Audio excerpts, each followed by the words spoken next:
दोस्तों, आलस कोई बीमारी नहीं है, लेकिन बीमारी से कुछ कम भी नहीं है। आलस एक ऐसा चीज है जो हमेशा आराम चाहता है, लेकिन हम ये भूल जाते हैं कि हम जीवित रहने के लिए खान पान करना बहुत जरूरी है।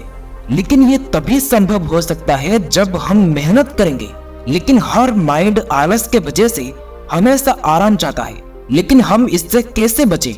दोस्तों, ऐसे बहुत सारे लोग होते हैं जो सोचते हैं कि ये करूंगा वो करूंगा, लेकिन वो अपने आलस के वजह से कुछ भी नहीं कर पाते हैं, क्योंकि उनके दिमाग पर आलस हावी हो जाता है। लगभग आलस का शिकार सभी है। इसलिए दोस्तों, आज हम बात करेंगे एक कहानी के माध्यम से असल में ये आलस को कैसे दूर किया जाए। दोस्तों, अगर आप भी आलस जैसे परेशान हैं, तो ये वीडियो को अंत तक जरूर देखें।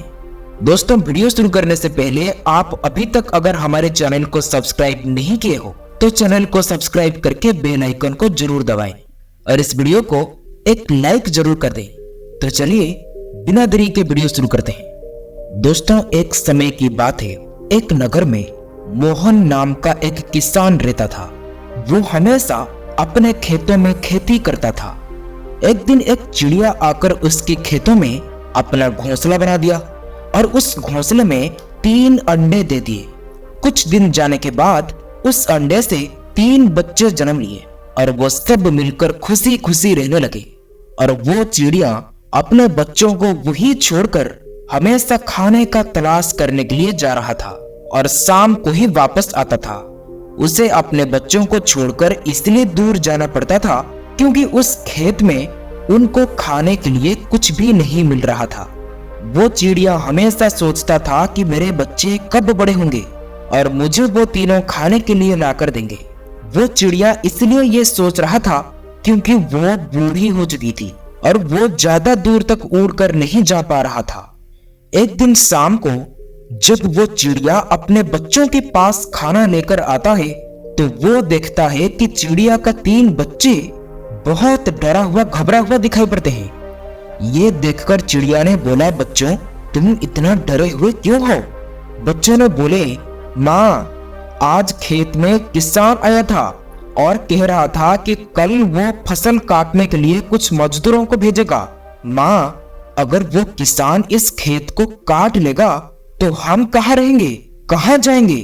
हम तो अभी छोटे छोटे बच्चे हैं, हम तो अभी उड़ भी नहीं पा रहे हैं। और माँ, आप तो अभी बूढ़े हो चुके हैं, आप हमें अपने पंजों में पकड़कर आप उड़ भी नहीं सकते हैं। तो माँ, हम क्या करेंगे? चिड़िया शांत से बोलता है, बच्चों, तुम डरो मत, कल फसल काटने के लिए कोई भी नहीं आएगा, तुम चिंता मत करो, खाना खाकर सो जाओ।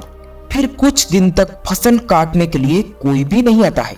उसके बाद वो किसान अपने खेत में फिर आता है और कहता है, कल फसल काटने के लिए मैं मेरे बेटे को भेजूंगा, क्योंकि ये मजदूर तो किसी की भी बात को नहीं मानते हैं, अभी तक भी खेत को काटने के लिए नहीं आए, इसलिए मैं कल मेरे बेटे को भेजूंगा फसल काटने के लिए। फिर उस दिन जब शाम को खाना लेकर वो चिड़िया अपने बच्चों के पास आता है तो वो देखा कि 3 बच्चे डरकर कांप रहे थे और वो सोच रहे थे कि अब तो हमारा मरना तय है। उसी समय चिड़िया ने बोला, बच्चों, तुम्हारा फिर क्या हुआ? तुम इतना डरे हुए क्यों हो? फिर वो सब बातें बच्चों ने अपने माता को सुना दी। वो सब सुनकर चिड़िया कहता है, बच्चों, तुम चिंता मत करो, कल भी फसल काटने के लिए कोई भी नहीं आएगा। दूसरा दिन वही हुआ जो चिड़िया ने बताई थी। सच में फसल काटने के लिए कोई भी नहीं आया। कुछ दिन तक फिर बीत गया। उसके बाद वो किसान आकर कहता है, अब बस हुआ, मैं दूसरों पर भरोसा करके बड़ी गलती कर दी, अब मैं खुद आऊंगा ये फसल काटने के लिए। ये सुनकर बूढ़ी चिड़िया ने बहुत डर गई और कहने लगा, बच्चों, अब हमें यहाँ से जाना पड़ेगा, जितना जल्दी हो सके हमें यहाँ से निकलना पड़ेगा। ये बातें सुनकर बच्चों ने बोला, माँ, आप ऐसा क्यों कह रहे हो? वो किसान तो फसल काटने के लिए बहुत बार कहा है, फिर भी नहीं काटा, कल भी वो किसान खेती को नहीं काटेगा। चिड़िया ने बोला, बच्चों, खेतों को काटने के लिए वो किसान पहले मजदूरों पर निर्भर था, दूसरी बार वो अपने बेटे पर निर्भर था। यानी कि जब आप अपने आलस्य के कारण दूसरे पर भरोसा करते हैं तो वो कार्य कभी भी संपूर्ण नहीं होता। लेकिन अब वो खुद फसल काटने का निर्णय लिया है, तो वो इस बार फसल काटने के लिए अवश्य आएगा। इसके बाद वही हुआ। दूसरे दिन फसल काटने के लिए वो किसान खुद आया और उस चिड़िया के 3 बच्चों ने अब तक उड़ना भी सीख चुके थे। उसके बाद वो चारों उड़कर दूसरे जगह में जाकर अपना घोंसला बनाकर रहने लगे। दोस्तों, दूसरों पर वही भरोसा करते हैं जो आलसी इंसान होते हैं। दीपक पहले स्वयं जलता है और दूसरों को आनंद प्रदान करता है, लेकिन दीपक भी जलने के लिए तेल की आवश्यकता होती है। इसी तरह हमें आगे बढ़ने के लिए, हमारे देश को आगे बढ़ाने के लिए आलस्य को छोड़कर खुद मेहनत करना पड़ता है, नहीं तो ये पूरी जिंदगी ऐसे ही बर्बाद हो जाएगा। हम जो ये बात आपको बताते हैं, शायद आपको लगता होगा कि हम बकवास कर रहे हैं, लेकिन आप ये बात याद रखिए कि जिसका विनाश निकट आता है वो अपने हित की बात भी नहीं सुनता। यानी कि जब मनुष्य की दुर्गति निकट आता है तो वो अपने भला चाहने वालों की बात भी नहीं सुनता है, क्योंकि शास्त्रों में कहा गया है कि मनुष्य के विनाश के पूर्व उसकी बुद्धि भ्रष्ट हो जाता है। इसलिए तो कहते हैं विनाश काले विपरीत बुद्धि। दोस्तों, इसलिए हम आपको कहते हैं कि अपना आलस को छोड़ो, अपने घर परिवार के लिए, खुद के लिए कुछ करके दिखाओ। हम इस धरती पर आए हैं कुछ करके दिखाने के लिए। अब समय आ चुका है। दोस्तों, प्रत्येक मनुष्य के जीवन में सुख और दुख लगे रहता है। जिस प्रकार मनुष्य बीमार रहना दुख है और सुस्त रहना सुख है, इस प्रकार सफलता और असफलता भी मनुष्य के जीवन के 2 पहलू है। इसका मतलब ये नहीं है कि हम असफल होने पर सब कुछ छोड़ छाड़ कर आलस्य करके बैठ जाएंगे। जरा सोचो, वो बूढ़ी चिड़िया अगर आलस करता तो वो 3 बच्चे कभी जिंदा नहीं होते।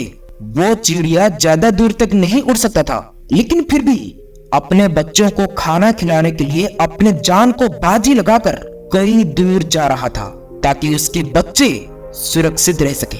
इसी तरह दोस्तों, अगर आपकी माँ बाप आलस करते तो आप आज जिंदा नहीं होते। अगर वो आलस करते तो तुम अभी आलस करने के लिए जिंदा भी नहीं होते। अगर आप अभी भी आलस्य करेंगे तो आपके साथ साथ अपने बच्चों का भी भविष्य खराब हो सकता है। इसलिए अभी भी समय है, सोचो हमें असल में क्या करना चाहिए। दोस्तों, आशा करता हूं कि आपको इस वीडियो से काफी कुछ सीखने को मिला होगा।